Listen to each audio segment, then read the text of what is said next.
A KSLSports.com presentation.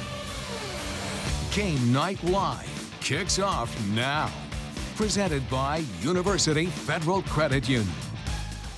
All right, it's time now for Game Night Live, week 3 of the high school football season. I'm Sam Farnsworth, here to steer us through this week's highlights, the best of the weekend. And we get started in Utah County, where 2 top 5 teams in the state are going head-to-head. Every team in Region 4, 2-0 to start the season. 4th-ranked Skyridge is one of those teams. Number 5, Orem is just one of 5 teams in 5A with a perfect 2-0 record, though. But the 2 teams going head-to-head, one of them will lose tonight. Skyridge looking dominant early. McKay Hillstead airing it out to Makafainga.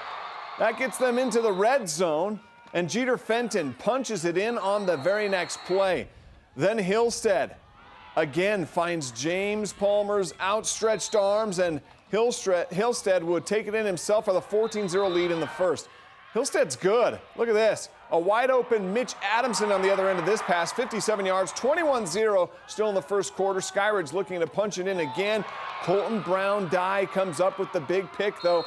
Same score for now. Now for Skyridge's defense to step up. Stone Mulitalo delivers some pain in that big sack, and the Falcons would find the end zone again before the halftime. Hillstead for 72 yards. Skyridge wins big, 35-14. All right, how about this? Corner Canyon, the 14th-ranked team in the nation, on ESPN tonight against Bingham. Jackson Dart throws the 9-yarder to Jet Miney for the 7-3 lead.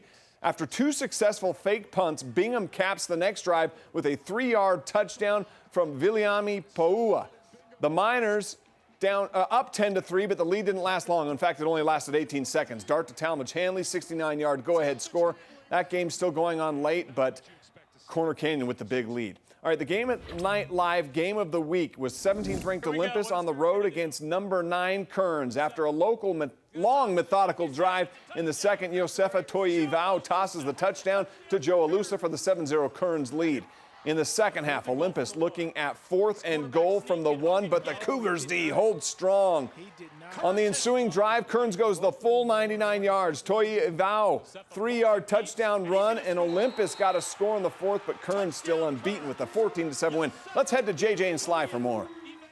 Well, you wouldn't know it by a 14-7 score, but if you watch this game, you know how wild and crazy this game was. So many swings and momentum. And Sly, finally at the end, it was Kearns that benefited from it, but Olympus was never out of it. No, never. This was an incredible game to call and very exciting to be here at Kearns High School.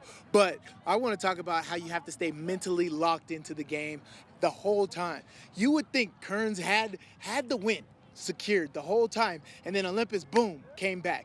But at the end of the day, Kearns stuck it out, stayed resilient, had an amazing running game, and finished this game. Naki Leha was huge. We don't know how many yards he had officially right now, but my goodness, he's going to have to ice up on Saturday morning. He had a great game. Kearns moves to 3-0 on the season. Olympus 1-2 now, but this is a valuable experience for Olympus as they turn their attention to 5A and region play. Sam, back to you. Thanks, guys. How about a rematch of last year's 4A semifinals between Pineview and Park City? Park City trailed Pineview 27-7 at the half, and then the Miners offense comes alive. 21 straight points capped off by that Max Alford touchdown. That puts Park City up 28-27 in the 4th. The 2 teams traded scores the rest of the game with just over 2 minutes to play. Pineview's Enoch Takua scores his 3rd touchdown. The 2-point conversion was good. Pineview up 7, but on the ensuing kickoff, Kirby Baines finds some room. And peace be the journey, a 95-yard touchdown return. Park City an extra point away from tying the game. The kick is up and wide right. Pineview runs out the clock. They survive by a point over Park City. More Game Night Live coming up after this. Welcome back to Game Night Live. You know, last week, Timpview fell to an unexpected 0-2 start to the season. The chance for a win tonight not happening because for the first time since 1976, Timpview's rivalry game against Provo has been canceled after some Provo players and coaches were exposed to COVID-19 in the community. American Fork was the team that topped Timpview last week. Tonight, AF hosting the West Panthers. Cavemen getting on the board first in this one. 8-0 after the 1-yard touchdown from Spike Adams. Then the Panthers answer. Carson Lopati to Butler Bird. Bird almost has the end zone. It's taken down just before the pylon. Lopati would finish it off, though, cutting the lead to 2. And then how about a reward for the big fellas up front for all their hard work? A touchdown for the Hunter Duel on the fumble recovery. AF cruises to its third win, 43-19. Third-ranked Lone Peak was hosting the East Leopards. In the first quarter, Luke Romney to the air finds Crew McChesney in the end zone, 17-yard score, 7-0 Knights. Second quarter, more Romney, more throwing. This time, Weston Covey, a 25-yard touchdown, 15-0 after a 2-point conversion. Fourth quarter, on the punt, Caden Frank puts the game away with the 59-yard return. Lone Peak winning big, 32-8.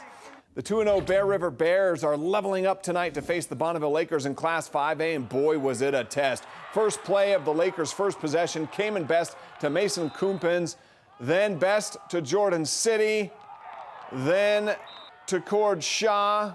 Cayman Best was thrown all over the field in this one, in Bonneville. They won big, 37-13. All right, Westlake's 2-0 start has them at number 13 in the Game Night Live Power Rankings. Hosting Hunter tonight, Braden Ross to James Maxwell, 18-0 Thunder lead. Hunter gets on the board here. Lorenzo Tuaone, 18-6 at the half. Ross to Thomas Davis, 25-6 heading into the fourth quarter. Westlake is still undefeated with the 25-14 win. Beaver has outscored its opponents by 101 points through 2 games tonight, facing South Summit. The average margin of victory for the Beavers has been 50.5 points per game, and no different tonight. Trayson Hunter's pass gets tipped, and Statler right place at the right time, catches the touchdown. Beaver wins big, 55-10. West Jordan at Harriman. In the first quarter, Cody Lazenby, the touchdown pass to Ephraim Asiata for the 7-0 Harriman lead. In the first steal, Octo Heflin ties it up, 8 yards for the Jags, 7. But, man, Caden Seidel has a boot for Harriman. How about a 45-yard field goal? Harriman wins the game, 17-14. We'll be right back. Hey, we've got one more for you. Skyline and Juan Diego. Skyline with an impressive defensive showing in this one. Juan Diego would add a pair of late touchdowns, though. It still wasn't enough. The Eagles beat the Soaring Eagle, 35-14. Hey, thanks for watching. We've got a full 30-minute Game Night Live coming your way, though, tomorrow with our Game Night 5, right after the Stanley Cup playoffs.